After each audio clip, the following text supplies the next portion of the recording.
36 size ব্লাউজৰ bra কাটটো মই চিলাই দেখুৱাইছোঁ। ব্ৰা কাটৰ দুয়োটা পিচ এনেকৈ মিলাই লৈ চিলাই দিব।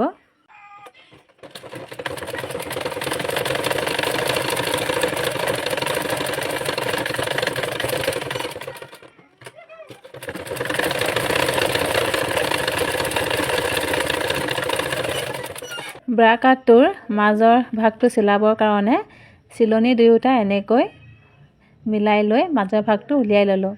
এতিয়া আধা ইঞ্চি দূৰত এটা চিন দি লৈছোঁ আৰু ওপৰৰ ফালে কুনিয়াকৈ আঁচডাল টানি ল'লোঁ। এতিয়া আঁচডালৰ ওপৰতে মই চিলাই দিম।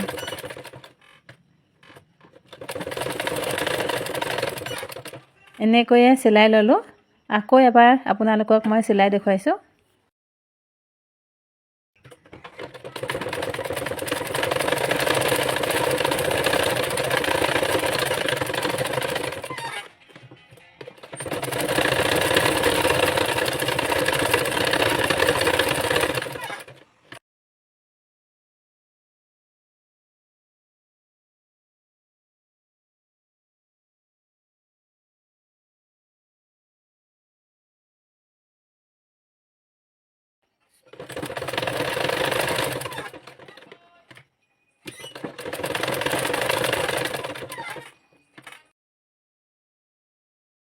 ব্ৰা কাটটো চিলাই হোৱাৰ পাছত এই পিচটোৰ লগত এনেকৈ চিলাব লাগিব।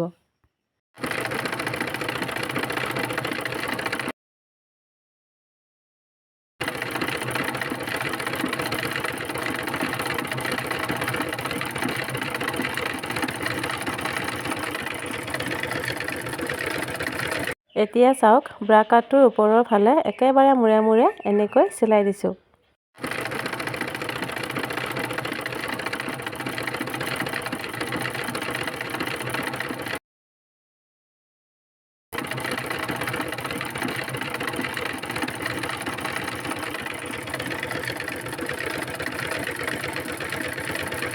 দেখিছেনে, দুয়ো পিচ এনেকৈ চিলাই ল'লোঁ। এতিয়া বেল্টৰ পিচটো চিলাই ল'ম। বেল্টৰ পিচটো অকণমান যে বেছি দকৈ কটা দেখিছে, সেই কটা ছাইডটো ব্লাউজটো হুক লগা ছাইডে হ'ব।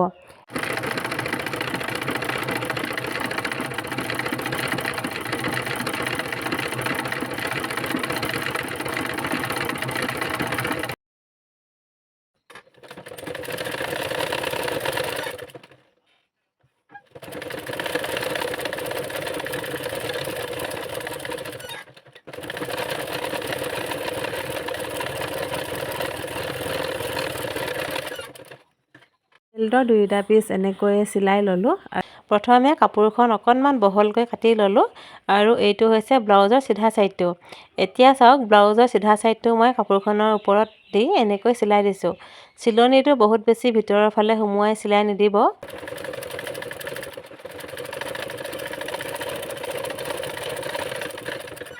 এতিয়া কাপোৰখন অকণমান এনেকৈ ভাঁজ কৰি ল'লোঁ আৰু একেবাৰে মূৰে মূৰে চিলাই দিছোঁ।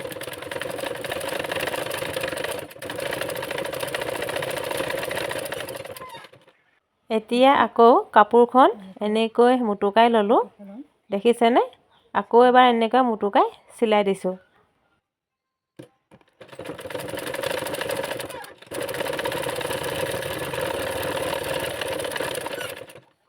পটিৰ ছাইডটো চিলাই ল'লোঁ আৰু বাঢ়ি থকা কাপোৰখিনি সমানকৈ কাটি ল'লোঁ। এতিয়া হুক লগোৱাৰ ছাইডটো চিলাই ল'ম। এই ছাইডটো চিলাবলৈ কাপোৰখন বহুত বেছি বহল নকৰিলেও হয়। অকণমান ঠেককৈ কাটি লৈছোঁ।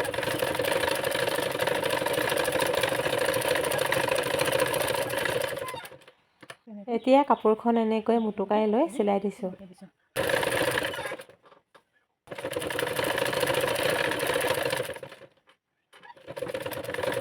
এইয়া চাওক, হুকপটিৰ দুয়োটা ছাইড মই এনেকৈয়ে চিলাই ল'লোঁ। হুকপটিৰ ছাইড দুটা চিলাই লোৱাৰ পাছত এতিয়া এই দুই পিচ এনেকৈ চিলাই ল'লোঁ। এনেকৈ যদি চিলাই লোৱা হয়, একেবাৰে শেষত যেতিয়া ব্লাউজটো ফিটিং কৰিম, তেতিয়া ব্লাউজটো চিলাবলৈ বহুতখিনি সুবিধা হয়, মানে আগাকুৰীয়া হৈ নাযায়। পিঠিৰ ছাইডটো চিলাবলৈ ধুনীয়াকৈ পিঠিৰ ছাইডটো এনেকৈ জাপি ল'লোঁ আৰু একেবাৰে সোঁ মাজৰ পৰা 4 ইঞ্চি দূৰত এটা চিন দি লৈছিলোঁ। এতিয়া দেখিছেনে, এই চিনটোতে মই অকণমান কাটি ল'লোঁ যাতে দুই পিছতে চিনটো সমান জোখত পৰে। এতিয়া ধুনীয়াকৈ লাইনটো এনেকৈ পোনাই লৈছোঁ আৰু ওপৰৰ ফালে 6 ইঞ্চি দূৰত এটা চিন দি লৈছোঁ। আপোনালোকে ওপৰৰ ছাইডটো চিলাওঁতে মন কৰিব যাতে পিঠিৰ কটা চিনটোৰ পৰা ওপৰলৈ চিলনিটো নাযায়, আৰু এইফালে আধা ইঞ্চি দূৰত এটা চিন দি লৈছোঁ। এতিয়া দেখিছেনে ধুনীয়াকৈ আঁচডাল টানি ল'লোঁ। এতিয়া আঁচডালৰ ওপৰতে চিলাই দিম।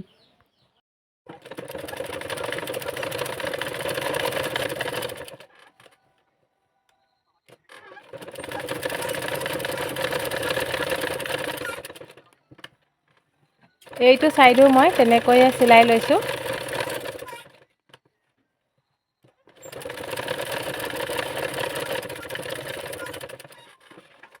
এয়া চাওক পিঠিৰ ছাইডটো চিলাই ল'লোঁ।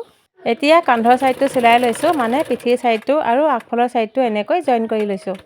কান্ধটো চিলাই হোৱাৰ পাছত এতিয়া হাত দুখন লগাব লাগিব। ব্লাউজৰ হাত দুখন লগাবলৈ লৈছোঁ। এতিয়া প্ৰথমে হাত দুখন সমানকৈ এনেকৈ মিলাই ল'লোঁ আৰু একেবাৰে মাজভাগত অকণমান কাটি ল'লোঁ। কাটি লৈছোঁ কিয়নো হাতখন তেতিয়া ব্লাউজটোত চিলাবলৈ সুবিধা হয়। এতিয়া দেখিছেনে হাতখন মই চিলাই ল'ম। হাতখন যে অকণমান বেছিকৈ কটা দেখিছে, এই কটা ছাইডটো ব্লাউজটোৰ আগফালৰ ছাইডে হ'ব। হাতখন চিলাওঁতে একেবাৰতে গোটেইখন হাত চিলাই নিদিব।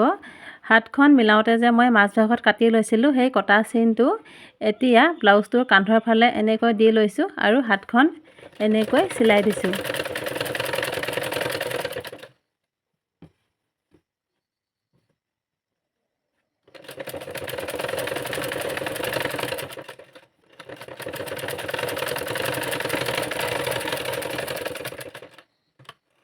এটা ছাইড চিলাই ল'লোঁ। এতিয়া আকৌ দেখিছেনে মাজভাগৰ পৰা মই আনটো ছাইড চিলাই লৈছোঁ।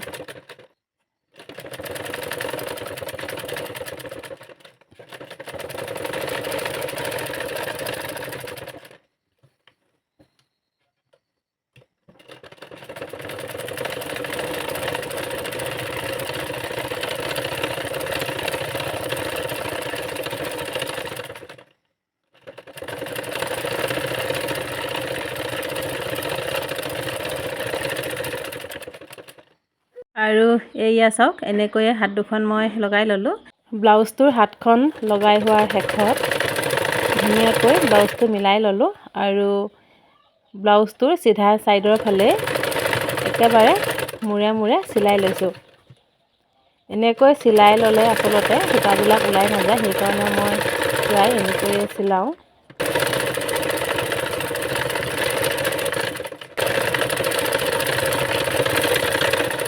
দুয়োটা ছাইড চিলাই হোৱাৰ পাছত এতিয়া ব্লাউজৰ দিশটো লৈ ল'ম। ব্লাউজটো কিমান দীঘল দিয়ে সেইটো নিজৰ জোখমতে লৈ ল'ব আপোনালোকে। মই 14 ইঞ্চি জোখত ব্লাউজটো দীঘল কৰিছোঁ আৰু এয়া পিঠিৰ পাতলিটো চিলাই ল'লোঁ। এতিয়া আগফালৰ ছাইডটো চিলাই ল'ম। আগফালৰ ছাইডটো চিলাওঁতে দুই পিচ যাতে সমান হয় সেইটো মিলাই লৈ চিলাই দিব।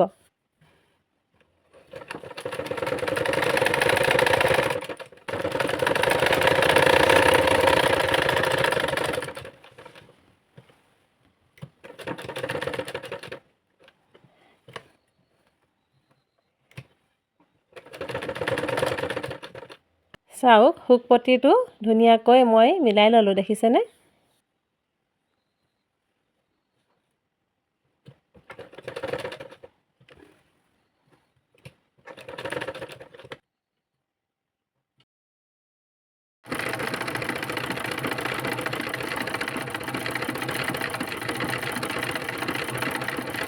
একেবাৰে শেষত নিজৰ গাৰ জোখটো লৈ এনেকৈ চিলাই ল'ব।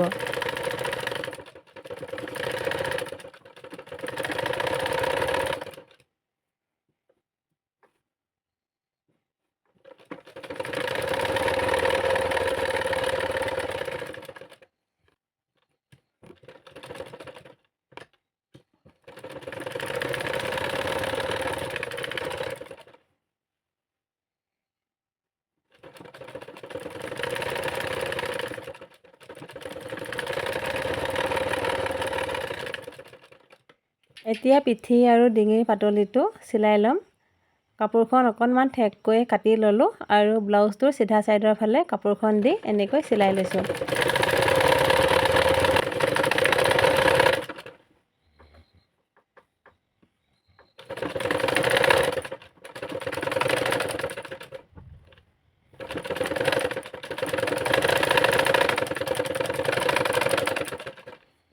পাতলিটো চিলাবৰ কাৰণে কাপোৰখন এনেকৈ মুটুকাই লৈ চিলাই দিছোঁ।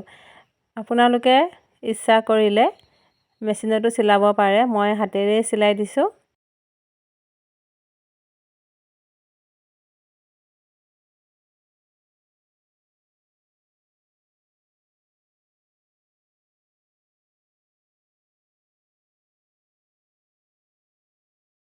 এনেকৈয়ে গোটেই পাতলিটো চিলাই ল'লোঁ আৰু এয়া ব্লাউজটো চিলাই হৈ গ'ল। ভিডিঅ'টো চাই কেনেকুৱা পালে বাৰু জনাব।